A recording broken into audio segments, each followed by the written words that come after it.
ये स्टोरी तब की है जब मैं 19 साल का था। ये मेरी बगल की चाची की कहानी है जो 2013 में प्रेग्नेंट थी। वो बहुत धार्मिक थी और आज भी है, और शादी से पहले कई मंदिरों में जाती थी। शादी होने और 6 महीने की प्रेग्नेंट होने के बाद वो खुद को संभाल नहीं पाती थी और शाम को अपने पति के घर वापस आने का इंतजार करती थी, जिसके बाद वो मंदिर जाती थी। एक शाम जब उसका पति 4 दिनों के लिए शहर से बाहर गया हुआ था, उसने शाम को अकेले ही पास के मंदिर में जाने का निर्णय लिया। वो अपने पति के न होने के कारण लगातार 2 दिनों से मंदिर नहीं जा सकी थी। हमेशा की तरह उसने नारियल, फूल, सभी भेंट सामग्री ली और लगभग 7 बजे अपने घर से बाहर निकल गई। वो मंदिर तक पहुंची और कुछ ही घंटों बाद वापस लौट आई। घर आने के तुरंत बाद उसे तेज बुखार हो गया। उसकी सास, जो गठिया से पीड़ित थी, घर पर थी और उसने डॉक्टर और मेरे पिताजी को मदद के लिए कई बार फोन किया, क्योंकि हम उनके बहुत करीब थे। डॉक्टर ने उसे देखा और उसे वायरल बुखार बताकर 1-2 खुराक दी, लेकिन उसके बाद हर शाम 7 बजे उसे तेज बुखार आने लगा। शहर से वापस आए उसके पति को उसकी और उसके होने वाले बच्चे की चिंता होने लगी। उन्होंने कई डॉक्टरों को दिखाया, लेकिन कोई फायदा नहीं हुआ। एक दोपहर जब मैं अपने माता पिता के साथ उनसे मिलने उनके घर गया था, वो बिस्तर पर पड़ी हुई थी और उसका चेहरा किसी भी रोशनी से दूर था। हम अपनी माँ के साथ दोपहर का भोजन करने के लिए तैयार हो रहे थे, क्योंकि उन्होंने हम 6 लोगों के लिए खाना बनाने में चाची की सास की मदद की थी।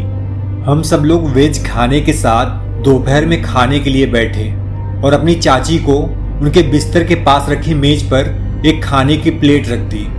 सबसे आश्चर्य वाली बात तब हुई जब मेरी चाची ने खाने से भरी प्लेट सीधे हमारी ओर फेंकी और दूसरी आवाज में नॉनवेज खाने के लिए कहा। हम सब ये देखकर चौंक गए। वो पूरी तरह से शाकाहारी थी और उन्होंने पूरी जीवन में कभी भी मांसाहारी खाने को हाथ तक नहीं लगाया था। तभी उसकी सास को समझ में आया कि समस्या क्या थी। उसने कहा, उस पर भूत सवार है। मेरे दिमाग में हमेशा से ऐसी बातें चलती रहती थी, क्योंकि मैंने छोटी मोटी अलौकिक घटनाओं का अनुभव किया था और सुना था। उसकी सास ने हमें उसे एक पुजारी के पास ले जाने के लिए कहा, जिस पर वो विश्वास करती थी। हालांकि ये एक चुनौती साबित हुई, क्योंकि जैसे ही हम लोग मेरी चाची को छू रहे थे, वो गाली दे रही थी और गाली देना बंद नहीं कर रही थी। उसने 4 बड़े आदमियों से मुकाबला किया होगा और उन्हें पागलों की तरह गाली देते हुए उन्हें थका दिया। ये एक ऐसा दृश्य था जिसे कोई भी अपनी यादों में आसानी से नहीं मिटा सकता। अंत में हमने पुजारी को घर बुलाया। जैसे ही वो घर में दाखिल हुआ, उसने मेरी चाची को ऐसी हालत में देखकर आंखें मूंद ली। उसने अपना हाथ उसके सिर पर रखा, जबकि वो फुफकार रही थी और गालियां दे रही थी।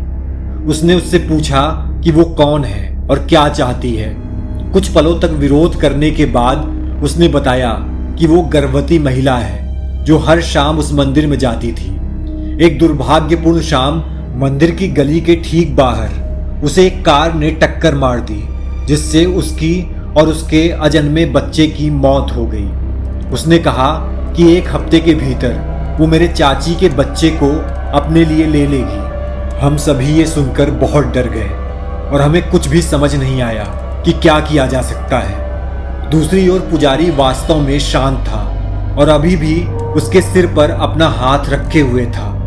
उसने बस इतना कहा कि उसके साथ जो हुआ वो बहुत दुखद था और अगर वो किसी और के बच्चे को नुकसान पहुंचाती है तो वो कभी भी आजाद नहीं हो पाएगी। उसने कुछ मंत्र पढ़े और उसे मेरी चाची को अकेला छोड़ने का आदेश दिया। उसने अब कुछ और मंत्र पढ़े और अपना हाथ उसके माथे पर रखा और उसके कान में कुछ फुसफुसाया। ऐसा लगा जैसे मेरी चाची किसी असहनीय दर्द से गुजर रही हो। कुछ पलों के बाद मेरी चाची जोर जोर से रोने लगी और बेहोश हो गई। जैसे ही वो बेहोश हुई, हमने हवा के झोंके को अपने अंदर से होते हुए दरवाजे से बाहर निकलते हुए महसूस किया। पुजारी ने सलाह दी कि अब वो आजाद है और उसे अब और चिंता नहीं करनी चाहिए। मेरी चाची के पति ने उससे उसकी फीस के बारे में पूछा, लेकिन पुजारी ने मना कर दिया और सिर्फ एक अनुरोध किया कि बच्चे का नाम ये रखा जाए। सभी लोग बच्चे के लिए लड़के का नाम रखने पर सहमत हुए थे, जबकि वास्तव में किसी को पता नहीं था कि लड़का पैदा होगा या लड़की। अगली सुबह चाची एकदम ठीक हो गई थी और उन्होंने करीब 2.5 महीने के बाद एक स्वस्थ बच्चे को जन्म दिया। उन्होंने पुजारी को आशीर्वाद के लिए बुलाया और तब से उनके साथ सब कुछ ठीक है।